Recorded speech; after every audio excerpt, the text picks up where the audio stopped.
ये हमारे दरगाह के चेयरमैन साहब रमजादी, इन आगे को ले लो भाई। माननीय मंत्री जी का स्वागत करें।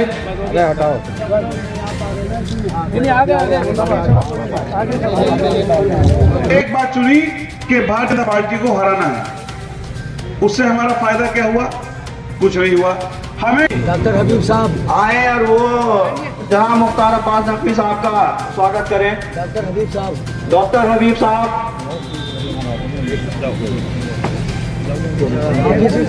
मज़ाहिर रजा साहब, माहिर रजा साहब आए और स्वागत करें। कुमैल हैदर साहब जाएं और स्वागत करें। मंच पर तशरीफ फरमा भारतीय राजनीति के इंतहाई अजीम सपूत, भारतीय जनता पार्टी के सबसे बड़े मुस्लिम नेता, जिन्होंने 40 साल लगातार भारतीय जनता पार्टी की खिदमत की और देश की खिदमत करी, और आज देश के मुस्लिम संसाधनों में, जो देश में मुस्लिम तालीम हो या वक्फ हो या हज हो या मुसलमानों के और मामलात हो, उसमें जितना बड़ा योगदान माननीय मुख्तार अब्बास नकवी साहब का है, इतना भारतीय राजनीति के अंदर किसी मुस्लिम नेता का नहीं है। आज ऐसे नेता हमारे दरमियान यहाँ मौजूद हैं। उनकी मौजूदगी आज ये बताती है कि किस तरीके से आज देश की राजनीति बदल रही है, भारत बदल रहा है। 2014 के बाद नरेंद्र भाई मोदी ने जिस तरीके से भारत की राजनीति की परिभाषा को बदल दिया, उस परिभाषा को बदलने में जो सहयोगी रहे हैं, उनमें सबसे अहम मकाम हमारे यहाँ मौजूद नकवी साहब का भी रहा है।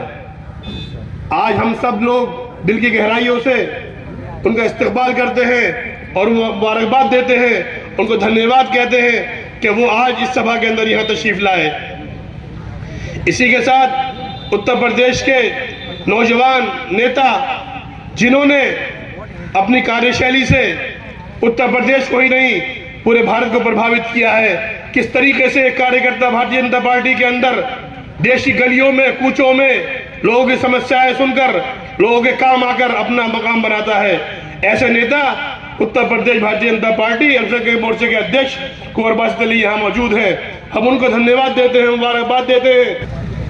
शुएब कासमी साहब, जैदी साहब, मौलाना जावेद साहब, भोला नाजी, जावेद साहब, अभी लाठी साहब और पूरी टीम अभी आई थी। सबके नाम मैं नहीं ले रहा हूँ क्योंकि किसी का नाम नहीं छूटेगा तो फिर वो शिकायत रहती है।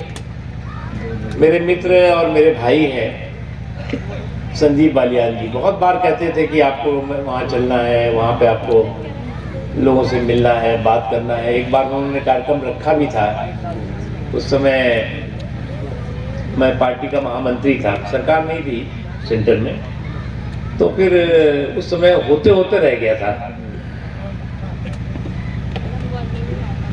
आज जो है वो हम यहाँ पर आपसे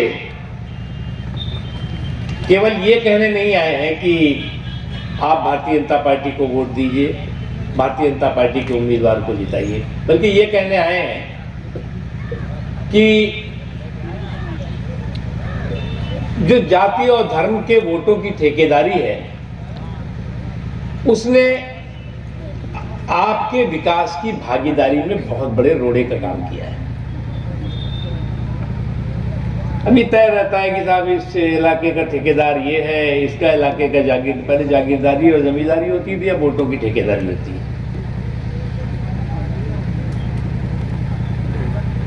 इस वोटों की ठेकेदारी ने जो नुकसान किया है वो समाज के उन्हीं वर्गों का ज्यादा किया है जिन वर्गों के ठेकेदारों की मंडली उन्हीं के विकास पर कुंडली मारकर बैठी रही, और किस तरह से उसका शोषण किया जा सके, किस तरह से उसको नुकसान पहुंचाया जा सके, ये सारी चीजें होती रही। इसलिए आज की तारीख में जाति, धर्म, कि सियासी वोटों की मंडी नहीं बल्कि समावेशी विकास की पगडंडी चाहिए सबको। आज जो है वो समावेशी विकास की जब बात होती है, सर्वस्पर्शी विकास की बात होती है, केंद्र में मोदी जी की सरकार है, प्रदेश में योगी जी की सरकार है और देश के लगभग 80% राज्यों में भारतीय जनता पार्टी की सरकार है।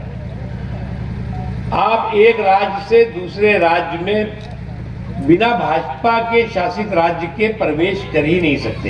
चीज़ बहुत साफ है जी।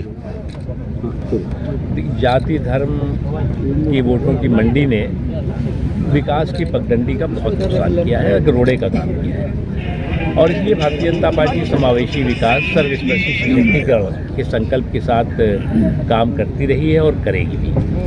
समाज के आखिरी पायदान पे खड़े हुए इंसान की आंखों में खुशी, उनकी ज़िंदगी में खुशहाली आए, इसके लिए केंद्र की चाहे मोदी जी की सरकार हो, प्रदेश की योगी जी की सरकार हो, काम कर रही है।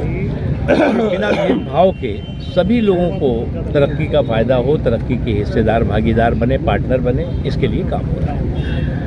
और जब आज माहौल जो है वो समावेशी विकास का है, तो जो लोग सांप्रदायिक सियासत करते थे, जो सांप्रदायिक वोटों की सियासत करते थे, उनमें आज बौखलाहट भी है, घबराहट भी है, हताशा भी है, निराशा भी है।